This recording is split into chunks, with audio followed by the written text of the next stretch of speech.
नमस्कार, आप देख रहे हैं एएनबी न्यूज। आपके साथ में हूं पूजा परमार। अपने उत्तराखंड में खबरों की शुरुआत करते हैं। मुख्यमंत्री पुष्कर सिंह धामी गोवा के मुख्यमंत्री प्रमोद सावंत के शपथ ग्रहण समारोह में शामिल हुए।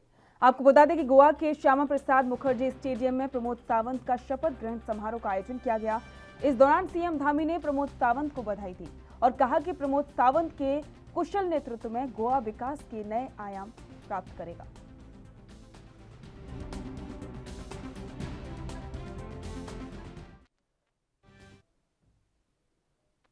विधानसभा चुनाव में मिली करारी हार के बाद कांग्रेस ने पांचों राज्यों के अध्यक्षों से इस्तीफा ले लिया था, तो वहीं अब 29 मार्च से 3 दिवसीय विधानसभा सत्र शुरू हो रहा है। लेकिन कांग्रेस पार्टी में अभी तक ना तो प्रदेश अध्यक्ष और ना ही नेता प्रतिपक्ष की जिम्मेदारी दी गई है।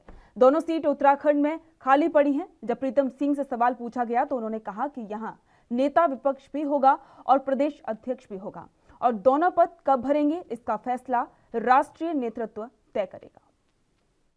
नेता विपक्ष भी होगा और साथ ही साथ प्रदेश अध्यक्ष कब होगा समय? ये मैंने कहा ना कि अगर मेरे में ये अधिकार निहित होते कि कब नेता प्रतिपक्ष का चयन होना है, कब प्रदेश अध्यक्ष का चयन होना है, तो मैं जवाब दे देता। ये अधिकार मुझमें निहित नहीं है, हमारे राष्ट्रीय नेतृत्व में निहित है और मैं समझता हूँ कि शीघ्र इस दिशा में राष्ट्रीय नेतृत्व जो है कदम उठाने का। विधानसभा चुनाव में करारी हार के बाद जहां कांग्रेस सिर्फ 19 सीटों पर ही सिमट गई है, तो वहीं अब कांग्रेस अपनी हार पर मंथन करने में जुटी है। लेकिन अभी तक कांग्रेस में ना तो प्रदेश अध्यक्ष के नाम पर सहमति बन पाई है और ना ही नेता प्रतिपक्ष के नाम का ऐलान हुआ है। एक और जहां प्रतिपक्ष और प्रदेश अध्यक्ष को लेकर 19 विधायकों तक सिमटी कांग्रेस में तमाम विधायक अपनी दावेदारी ठोक रहे हैं, तो वहीं हल्द्वानी विधानसभा सीट से विधायक सुमित हृदयेश का बयान सामने आया है। सुमित हृदयेश का कहना है कि अनुशासन को लेकर कांग्रेस को बीजेपी से सीखने की जरूरत है। जिस तरह बीजेपी में हर बात पार्टी फोरम में रखी जाती है और बीजेपी हाईकमान का निर्णय ही सर्वमान्य होता है, उसी तरीके से कांग्रेस को भी अपनी बात पार्टी फोरम पर रखनी चाहिए, न कि अन्य माध्यमों से।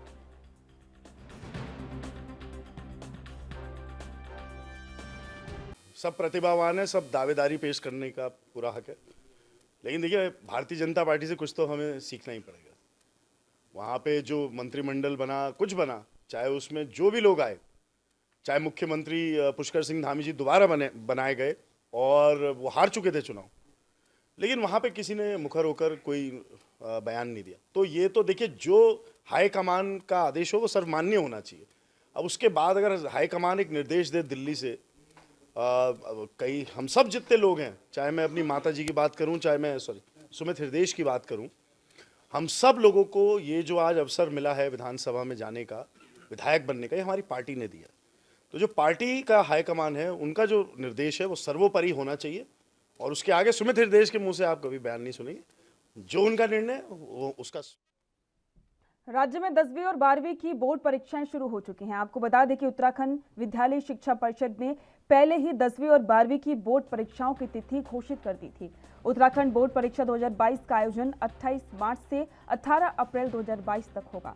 जानकारी के मुताबिक उत्तराखंड बोर्ड के 10वीं की परीक्षा के लिए 1,29,785 छात्रों ने रजिस्ट्रेशन कराया है, जिनमें से रेगुलर छात्रों की संख्या 1,27,414 और प्राइवेट छात्रों की संख्या 2,371 है। तो वहीं 12वीं की बोर्ड परीक्षा के लिए कुल 1,13,170 छात्रों ने रजिस्ट्रेशन कराया है, जिनमें से 1,10,204 छात्र रेगुलर और 2,966 प्राइवेट हैं। परीक्षा के लिए 1,333 परीक्षा केंद्र बनाए गए हैं। इनमें से 191 केंद्र संवेदनशील और 18 अति संवेदनशील घोषित किए गए हैं।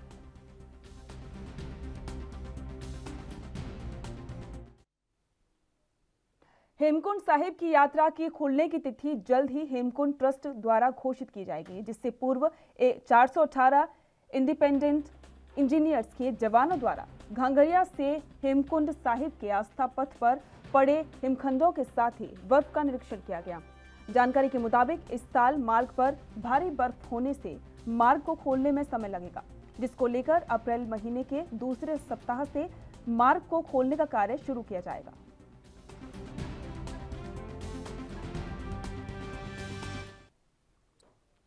29 मार्च से शुरू होने जा रहे उत्तराखंड विधानसभा सत्र को लेकर सत्ता पक्ष के साथ साथ विपक्षी दल कांग्रेस भी तैयार नजर आ रहा है। जहां 2017 के विधानसभा चुनाव में 11 सीटें जीतकर विपक्ष की भूमिका में 5 साल गुजरने के बाद इस बार भी 2022 में विधानसभा चुनाव में 19 के आंकड़े में ही सीमित हुई कांग्रेस फिर से विपक्ष की जिम्मेदारी संभालने वाली है, जिसको लेकर कांग्रेस 19 की संख्या बल के साथ ही सत्ताधारी पार्टी बीजेपी को तमाम मुद्दों पर घेरने का दावा कर रही है।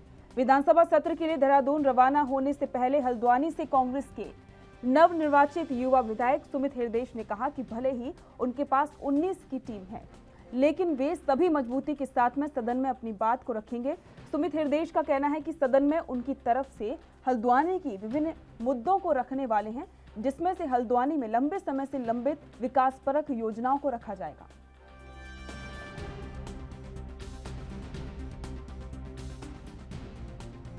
आज शाम को विधायक दल की मीटिंग है। पहले विधायकों से अलग अलग मिला जाएगा, फिर विधायक दल की समूची बैठक होगी, तो उसमें कई चीज़ें और बाहर निकल के आएंगी।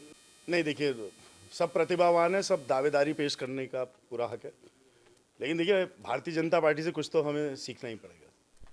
वहाँ पे जो मंत्रिमंडल बना, कुछ बना, चाहे उसमें जो भी लोग आए, चाहे मुख्यमंत्री पुष्कर सिंह धामी जी दोबारा बनाए गए और वो हार चुके थे चुनाव, लेकिन वहाँ पे किसी ने मुखर होकर कोई बयान नहीं दिया। तो ये तो देखिए, जो हाईकमान का आदेश हो वो सर्वमान्य होना चाहिए।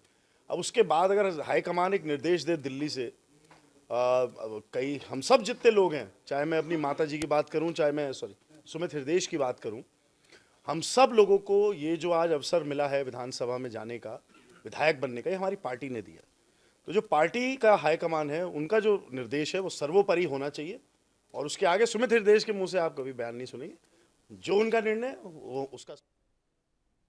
उत्तराखंड ट्रेड यूनियन के पदाधिकारियों और कार्यकर्ताओं ने केंद्र सरकार पर निशाना साधते हुए कहा कि केंद्र की मोदी सरकार श्रम कानूनों को समाप्त करने में लगी हुई है और मजदूरों को गुलामी की ओर धकेल रही है।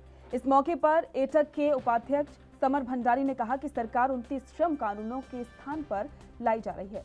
4 श्रम संहिताओं को रद्द करे और 12 घंटे काम करने के आदेश को भी रद्द करे। उन्होंने कहा कि सरकार एमएसपी पर कानून बनाए और सभी श्रमिकों को सामाजिक सुरक्षा प्रदान करने वाले श्रम कानूनों में किए गए भारी बदलाव को तत्काल वापस ले।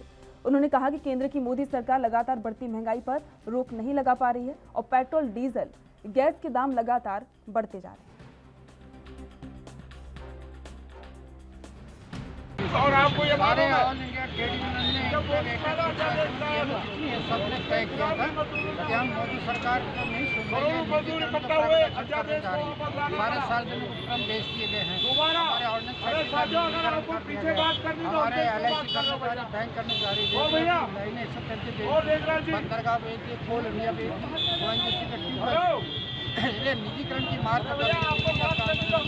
इसलिए मैं ये अपील, हम लोग ये भारत है, सरकार को चेताना स्वरूप सारे देश में आज जगह नैतिक जिम्मेदारी कर रहे हैं कि आप रोजगार दे नहीं सकते।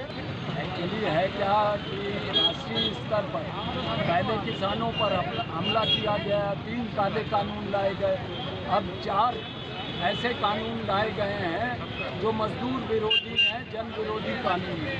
जो अधिकार प्राप्त किए थे मजदूरों ने वो सारे समाप्त कर दिए, चाहे वो बैंकिंग सेक्टर हो, LIC हो, चाहे रक्षा संस्थान हो, हवाई अड्डे हो, रेलवे हो, सबके निजीकरण को के रास्ते पर ये केंद्र की सरकार जा रही है। देशभक्तों की सरकार सार्वजनिक संपत्ति बेच रही है।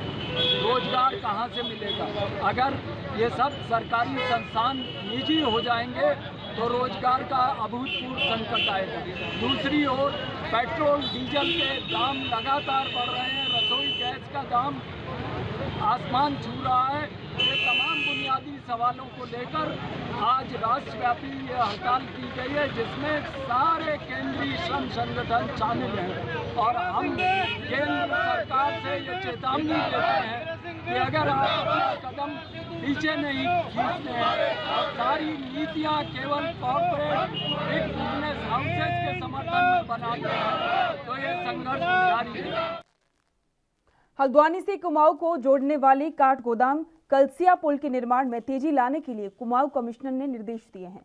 कुमाऊं कमिश्नर दीपक रावत ने सोमवार को पुल का निरीक्षण करते हुए कहा कि पुल निर्माण में तेजी के साथ साथ गुणवत्ता पर भी विशेष ध्यान दिया जाए। उन्होंने कार्यदायी संस्था को निर्देशित किया कि 12 अप्रैल तक हर हालत में पुल को चालू कर दिया जाए।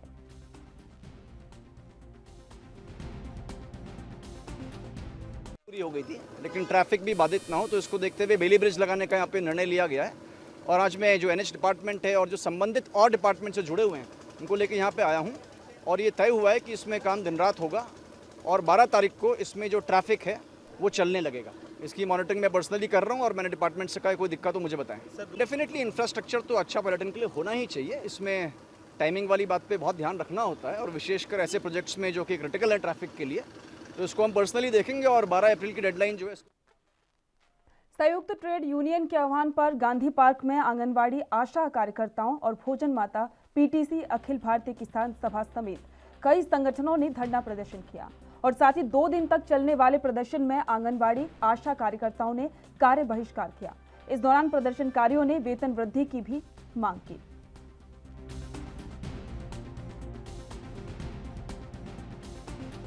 हम लोग अपनी मांगों को लेकर के यहाँ पर बैठे हुए हैं। जिस हिसाब से हमारा काम है, जिस हिसाब से हमें काम दिया जाता है, उस हिसाब से हमें मानदेय दिया जाए।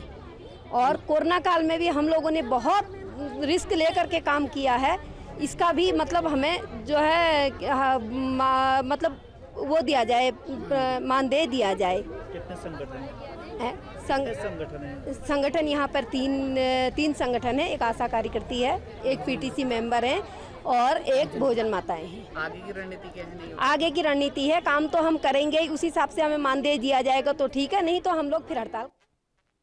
प्रदेश में हाई स्कूल और इंटरमीडिएट की बोर्ड की परीक्षाएं शुरू हो चुकी हैं। वहीं सितारगंज में प्रथम पाली में हाई स्कूल और द्वितीय पाली में इंटरमीडिएट के छात्र छात्राएं परीक्षाएं देने का समय रखा गया है। सुबह प्रथम पाली में हाई स्कूल के प्रथम प्रश्न पत्र की परीक्षा संपन्न हुई, वहीं दोपहर 2 बजे से द्वितीय पाली में इंटरमीडिएट के छात्रों की परीक्षा हुई। परीक्षा के पहले दिन ही छात्र छात्राओं में काफी उत्साह देखा गया। छात्रों का कहना है कि कोविड के बाद परीक्षा हुई है। पहले दिन हिंदी का पेपर था, सभी का लगभग काफी अच्छा पेपर हुआ है। खंड शिक्षा अधिकारी सुषमा गौरव ने बताया कि 17 सेंटर बनाए गए हैं, जिनमें से 3,834 बच्चे पंजीकृत हैं।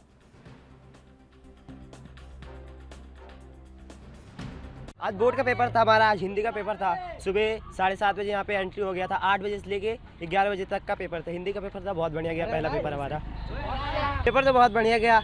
ये लॉकडाउन में उतनी पढ़ाई नहीं हुई, तब भी हमारा पेपर सर लोगों ने बहुत साथ दिया, जिससे हमारा पेपर बहुत बढ़िया गया। यहाँ पर सुरक्षा एक क्लास में 2 टीचर्स थे। टीचर से मतलब कोरोना से भी वो मास्क हो, सैनिटाइजर हर चीज़ की व्यवस्था थी। उनकी व्यवस्थाएँ सुनिश्चित होंगी। टोटल हमारे 17 सेंटर्स में 3000, अब आज की जो हिंदी का पेपर आज हाई स्कूल का, उसमें 3,834 बच्चे पंजीकृत हैं। आज जो उपस्थित हैं 3,488 बच्चे उपस्थित हैं और 356 बच्चे अनुपस्थित हैं। मैंने नालंदा क्षेत्र का भ्रमण किया आज, तो वहाँ 4 स्कूलों का लगभग मैंने नालंदा में किया, 1 सितारगंज में किया, तो सभी जगह। विधानसभा चुनाव के बाद अल्मोड़ा जनपद में कोरोना की रोकथाम और टीकाकरण को बढ़ाने की कवायद में स्वास्थ्य विभाग जुट गया है। जनपद के सभी स्वास्थ्य केंद्रों में वैक्सीन, जो कि 12 से 14 वर्ष के बच्चों की 20,000 खुराक का लक्ष्य रखा गया है, जहां सघन अभियान चलाया जा रहा है ताकि लक्ष्य को पूरा किया जा सके। CMO ने बताया कि 15 मार्च से टीकाकरण अभियान को तेज कर दिया गया है और इसी के साथ ऑनलाइन प्रक्रिया भी जारी है। कॉर्बेवैक्स जो है 15 मार्च से शुरू हुआ है। ये 12 से 14 साल के बच्चों को लगने हैं, 1 माह के अंतराल में इसमें लगने हैं। पहले की तरह जो है 0.5 ml इंट्रामस्कुलर लगना है इसमें। और सभी अभिभावकों को से अपील करते हैं कि भाई अपने बच्चों को जो है जहाँ भी सेंटर बने हुए हैं लगवाएं, टीका लगाएं। इसमें बचाव है और कोरोना से इससे बचाव होने वाला है। इसमें कोई घबराने और पैनिक होने की आवश्यकता नहीं है। हमारे जनपद में अभी तक 783 में एंट्री हो चुकी है, उतने बच्चों को लगाया जा चुका है। वैक्सीन पर्याप्त मात्रा में हमारे पास है। 20,000 का हमारा इसका टारगेट है और जिसमें हमको 1,000 वाइल जो है प्राप्त हो चुका है, जिसमें 20,000 डोज हमको प्राप्त हो चुके हैं। तो सभी ब्लॉकों में हमने वैक्सीन पहुंचा दी गई है। अब इसको जो है विदिन अ वीक हम उधम सिंह नगर के एक इच्छा में दो कारों की आमने सामने जोरदार टक्कर हो गई। घटना में लालकुआं के जवाहर नगर निवासी पति पत्नी की मौत हो गई, जबकि उनके दोनों बच्चे घायल हो गए हैं। घटना की सूचना पर पहुंची पुलिस ने कार में फंसे शवों को बमुश्किल से बाहर निकाला और घायलों को उपचार के लिए सरकारी अस्पताल में भर्ती कराया। फिलहाल पुलिस ने दोनों शवों को कब्जे में लेकर पोस्टमार्टम के लिए भेज दिया। हल्द्वानी रोड पर दो गाड़ियों की भिड़ंत हुई है, जिसमें जो है एक जोड़ा पति पत्नी की मृत्यु हुई, जिसमें एक पति का नाम जो है अमित सक्सेना है और पत्नी का नाम दीप्ति सक्सेना है। इनके साथ उनके दो बच्चे थे, वो घायल हैं, जिन्हें हार्ट सेंटर रेफर कर दिया गया है। इसके अतिरिक्त जो दूसरी गाड़ी थी उसमें 4-5 लोग थे, उनमें एयरबैग था, वो सेफ हैं, हालांकि उनके भी चोटें आई हैं। काशीपुर के मुख्य डाकघर के आसपास दर्जनों पोस्ट ऑफिस के कर्मचारियों ने काम ठप्प रखे मांगों को लेकर प्रदर्शन किया। डाक कर्मचारियों ने कहा कि सरकार को डाकघरों में सप्ताह में 5 दिन का कार्य करना चाहिए और इसके साथ ही जीडीएस कर्मचारियों के लिए गठित कमलेश चंद्र कमेटी की सभी सिफारिशें लागू की जाएं और डाक लेखा कार्यालय के विकेंद्रीकरण को शीघ्र ही बंद किया जाए।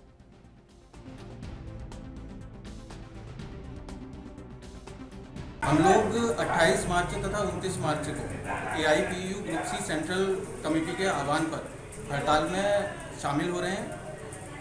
हमारा मुख्य लक्ष्य सरकार से यह मांग है कि नई पेंशन योजना को बंद किया जाए तथा पुरानी पेंशन योजना ओल्ड पेंशन स्कीम को पुनः लागू किया जाए। जैसे कि कुछ राज्यों ने इस मध्य जिसमें राजस्थान शामिल है तथा अन्य कुछ राज्य शामिल हैं, पुरानी पेंशन को कर्मचारी हितों को देखते हुए दोबारा से लागू किया है। तो यह केंद्र सरकार को भी करना चाहिए कि अपने सभी विभागों में तथा अन्य राज्य सरकारों को भी करना चाहिए कि सभी विभागों में सभी सरकारी कर्मचारियों को पुरानी पेंशन स्कीम के अंतर्गत लाभ दिए जाएँ। इसके अलावा जो हमारे जीडीएस कर्मचारी हैं उनके लिए कुछ वर्ष पूर्व कमलेश चंद्र कमेटी का गठन किया गया था, जिसमें कुछ कमलेश चंद्र कमेटी के द्वारा कुछ सिफारिशें की गई थी। सरकार ने कमेटी तो बनाई लेकिन उन मांगों को कभी भी, उन सिफारिशों को कभी भी लागू नहीं किया, तो पूर्णतः लागू नहीं किया। तो कमलेश चंद्र कमेटी की सिफारिशें। दिनेशपुर में स्वर्गीय खुदीराम बोस स्टेडियम में नशे के खिलाफ पुलिस और प्रेस क्लब ने क्रिकेट मैच खेला। क्रिकेट मैच का शुभारंभ पूर्व कैबिनेट मंत्री अरविंद पांडे और क्षेत्र के तमाम जनप्रतिनिधियों के द्वारा दोनों टीमों के खिलाड़ियों से परिचय प्राप्त करके किया गया। प्रेस क्लब की कप्तान काजल राय ने टॉस जीतकर पहले बल्लेबाजी का निर्णय लिया। प्रेस क्लब की टीम ने 4 विकेट गंवाकर 103 रन बनाए। पुलिस की टीम में बड़ी आसानी के साथ में 103 रन बनाकर प्रेस क्लब को पराजित किया। और इस दौरान पुलिस क्षेत्राधिकारी अमित कुमार ने कहा कि प्रेस क्लब का नशे के खिलाफ एक बहुत बड़ा कदम रहा है। पूर्व खेल मंत्री अरविंद पांडे ने कहा कि प्रेस क्लब और पुलिस प्रशासन के बीच में जो मैच हुआ है, जो कि जिस उद्देश्य को लेकर ये मैच हुआ है, यहाँ पर टूर्नामेंट बहुत ही बड़ा नहीं है, पर इसका उद्देश्य युवाओं को संदेश देना है।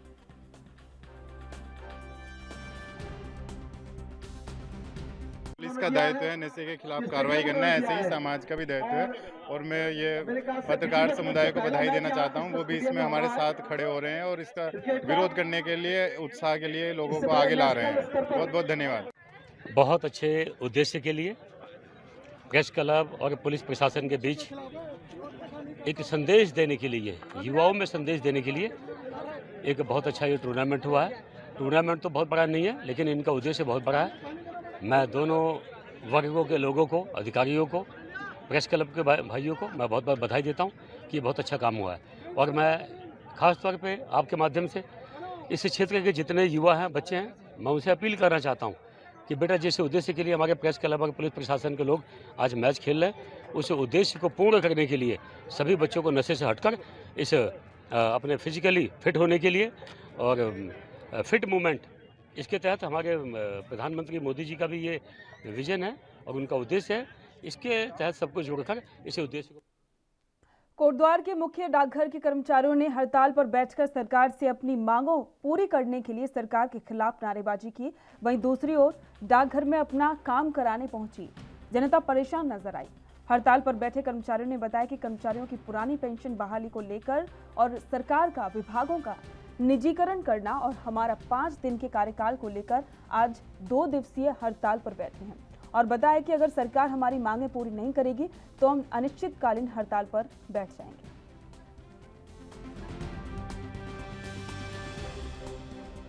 आज आज 28 और 29 मार्च 2022 को all India postal employees union group C के जितने भी हमारे पौड़ी मंडल के, अल्मोड़ा मंडल के, पिथौरागढ़ मंडल के, चमोली मंडल के और टिहरी मंडल और देहरादून मंडल के जितने भी ग्रुप सी हमारे ये जो कर्मचारी हैं, इनकी 2 दिवसीय हड़ताल है। और इस हड़ताल में हमारी जो मुख्य मांगे हैं वो है हमारी पुरानी पेंशन बहाली को लेकर, और 5 दिन का जो हमारा कार्यकाल है उसको लेकर भी है, और तीसरा जो है हमारा विभागों का निजीकरण हो रहा है, इसके लिए भी है। इसके साथ साथ जो हमारा पीए काडर है, इसमें 1-2 साल में इतना बैकलॉग आने वाला है कि आगे वैकेंसी ही क्रिएट नहीं हो रही है। तो हमारी जो उच्च पद हैं HSG 1-2 को लेकर वो पद भरे जाने हैं, और तभी जाके हमारा जो पीए काडर का जो पोस्ट है ये वैकेंट होंगी, और इस कारण से ये इसमें भर्ती में वो होंगी। सरकार आगे हमारा एक ही होगा कि 2024 से पहले हम चाहते हैं कि देशव्यापी हड़ताल होगी, अनिश्चितकालीन हड़ताल होगी, अगर ये मांगे नहीं पूरी होती हैं तो। क्या नाम है? मेरा नाम अजय रावत है, मंडलीय सचिव AIPU union group C. Doctor Sushila Tiwari राजकीय चिकित्सालय के अल्ट्रासाउंड कक्ष में ताला लटक चुका है। मरीज भटक रहे हैं, भर्ती मरीज भी ऑपरेशन से पहले निजी डायग्नोसिस सेंटरों में जांच करवाने पर पहुंच रहे हैं। मरीजों से लेकर तीमानदारों में अफरा तफरी का माहौल है। जानकारी के मुताबिक संविदा पर कार्यरत और केवल आधे दिन काम करने वाले प्रोफेसर का 3 साल का टर्म भी पूरा हो चुका है। आपको बता दें कि दुर्घटना में घायल से लेकर तमाम तरह की इमरजेंसी के मरीज SDH ही पहुंचती है, और जब मेडिको लीगल केस की जरूरत पड़ती है तो फिर अल्ट्रासाउंड से लेकर एक्सरे जांच की रिपोर्ट में डॉक्टर के हस्ताक्षर होने चाहिए। लेकिन 10 दिन से अधिक का समय बीत चुका है, लेकिन कोई सुध लेने वाला नहीं है, जबकि अस्पताल में प्रतिदिन 30 से अधिक अल्ट्रासाउंड जांचें होती हैं। धानाचुली वाली भांजी थी हमारी, जस्ट उसमें स्टोन या बोले तो पथरी का इलाज था, और उसमें अल्ट्रासाउंड की जो बात कर रहे थे, अल्ट्रासाउंड यहाँ पे व्यवस्था नहीं हो पाई। और उसके बाद जैसे हमने कागज लगाया, ये अपना जो आयुष्मान कार्ड होता है उसके लिए भी मेरे को यहाँ पे बहुत ज्यादा दिक्कत काटनी पड़ी। मतलब हर जगह पे ये मान के चलो पैसों का गेम चल रहा है यहाँ पे मेरे हिसाब से। तो बात करें जाए अल्ट्रासाउंड मशीन की, अल्ट्रासाउंड मशीन तो है यहाँ पे, बट अल्ट्रासाउंड मैंने बाहर से फिर करवाया, फिर यहाँ पे बात ऐसी चल रही है, अल्ट्रासाउंड यहाँ पे मैंने फिर बाहर से बात करना पड़ा। अल्ट्रासाउंड में वहाँ पे डॉक्टर नहीं बैठा है, कमरा पूरा बंद है, फिर बाहर से कराने लाना पड़ रहा है, और 2 बाहर से इस टाइप में हिसाब हो रहा है हमारा। ये समस्या अभी कुछ दिनों से है, 10-15 दिन से। उससे पहले तो हमारे पास संविदा पर कार्यरत एक प्रोफेसर महोदय थे यहाँ पर, तो उनका अभी जो है कार्यकाल खत्म हो गया है, जिसमें कि उनको कार्यकाल को दोबारा से रिन्यू करने के लिए, और ये सारी चीज़ें शासन स्तर पर लंबित हैं, और प्रधानाचार्य महोदय ने भी इस बारे में सूचना दे दी गई है। बाकी और हमारे CT, MRI और एक्सरे तो वो सब विधिवत जो है जैसे थे वो जारी है। केवल एक परेशानी जो आ रही है वो अल्ट्रासाउंड में आ रही है, तो उसमें भी जो है हमारा प्रशासन प्रयासरत है, जैसे ही वो हो जाएगा तो लोगों को सुविधा। एक महिला दहेज प्रताड़ना का शिकार हुई और अपनी जान गंवा दी, फिर से शर्मसार कर गई उस समाज को नारी सशक्तिकरण मंचों से दिखता है। जी हां, काशीपुर के ITI थाना क्षेत्र में नवविवाहिता दहेज की प्रताड़ना नहीं सहन कर पाई और खुदकुशी कर ली। बताया जा रहा है कि परिजनों को देर रात सूचना मिली थी कि उनकी बेटी ने खुदकुशी की है, जहां पर परिजनों ने थाने में शिकायत दर्ज करके पुलिस के साथ विवाहिता के घर पहुंचे तो वहां पर नवविवाहिता का शव मिला। वहीं पुलिस ने शव को कब्जे में लिया और पोस्टमार्टम के लिए भेजा, जहां परिजनों ने युवती की मौत को संदिग्ध बताते हुए कार्रवाई करने की मांग की है। सामान से लड़के से तो हमसे जितना भी बना हमने उस टाइम दिया, लेके मोटरसाइकिल सुंदर तक सब ठीक है। उसके बाद में जो है हमारी बहन पे कुछ इन्होंने थोड़ी परेशानी डाली। हमने अपनी बहन, हमारी बहन यहाँ भी रुकी 2-4 दिन, फिर ये ले गए बुला के। उसके बाद में अब परसों की मंगलवार की बात है, ये मंगलवार के दिन लेके गए थे हमारी बहन को बुला के, हमने भेज दिया राजीनामे में। अब वहाँ से फ़ोन आता शाम को 10 बजे कि ऐसा तुम्हारी बहन ख़त्म हो गई। हमारी बहन के ससुर ने ही फ़ोन करा था, फिर किसी ने फ़ोन नहीं करा, ना कोई बात हुई। हम वहाँ पहुँचे तो खाली वहाँ पे हम 3 जने पाते हैं बस, एक लड़का, लड़की की माँ और एक लड़की, बस और कोई नहीं, ना कुछ नहीं। अब हम पुलिस से ये मांग करते हैं कि हमें बस इंसाफ मिल जाए। घटना अब ये हुई है कि कल शाम हमने करा फ़ोन, भैया गया था वहाँ आगरे बुलाया पेठे की मिठाई तो बहन ताई फ़ोन कर रहा तो फ़ोन नहीं उठाया लड़की ने, किसी ने भी फ़ोन नहीं उठाया, जवाब नहीं आया। 9 साढ़े 9 बजे 10 टाइम का होगा कि तो नहीं पता, तो सुसन ने फ़ोन करा तुम्हारी लड़की ख़त्म हो गई। उसके बाद फ़ोन काट दिया। हम गए बाजपुर थाने में, उन्होंने कहा कि तुम अपनी रिपोर्ट लिखवाओ पट्टी जाकर।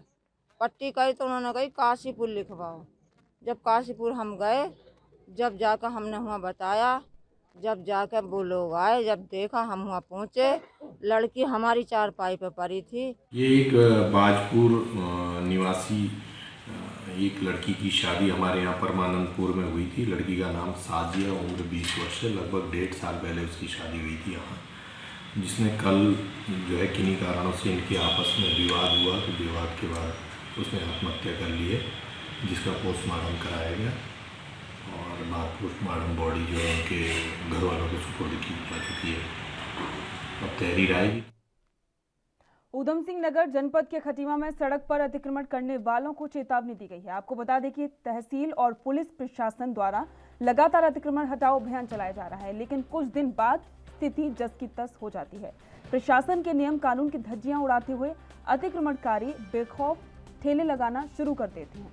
और इसी क्रम में आज भी खटीमा तहसील प्रशासन द्वारा खंडजा बाजार में अतिक्रमण हटाओ अभियान चलाया गया, जिस पर मौके पर ही पहुंचे खटीमा प्रभारी तहसीलदार यूसुफ अली ने दुकानों के आगे से अतिक्रमण कर रहे लोगों की जमकर फटकार लगाई और साथ ही चेतावनी भी दी, अगर कोई भी सड़क पर अतिक्रमण करता पाया गया तो उसके खिलाफ कड़ी कार्रवाई की जाएगी और साथ ही जुर्माना भी लगाया जाएगा।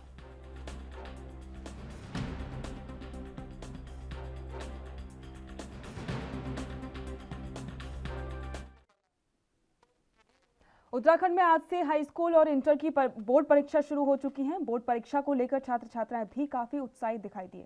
सुबह की मीटिंग में हाई स्कूल और शाम की मीटिंग में इंटर की परीक्षा कराई गई। जनपद ऊधम सिंह नगर के जसपुर क्षेत्र में भी सुबह से ही विद्यालयों के बाहर बोर्ड परीक्षा देने वाले छात्र छात्राओं का जमावड़ा लगना शुरू हो गया था, जिसके बाद विद्यालयों में अध्यापकों ने सभी छात्र छात्राओं की चेकिंग करके प्रवेश दिया ताकि बोर्ड परीक्षा को सफल बनाया जा सके। और वहीं खंड शिक्षा अधिकारी जसपुर अनिल कुमार ने बताया कि जसपुर विकास खंड में हाई स्कूल के 11 परीक्षा केंद्रों में 2717 परीक्षार्थी पंजीकृत थे, जिनमें से 2622 परीक्षार्थियों ने परीक्षा दी और 90 परीक्षार्थी परीक्षा से अनुपस्थित रहे। उत्तराखंड विद्यालयी परीक्षा जो हाई स्कूल और इंटरमीडिएट की आज 28 मार्च से प्रारंभ हो गई, जिसमें प्रथम पाली में जो हाई स्कूल की विषय हिंदी की परीक्षा आज संपन्न हो गई। विकासखंड जसपुर में हमारे कुल 11 केंद्र हाई स्कूल के आज थे, जिसमें कुल 2717 परीक्षार्थी पंजीकृत थे, जिसमें आज 2622 परीक्षार्थियों ने परीक्षा में सम्मिलित हुए।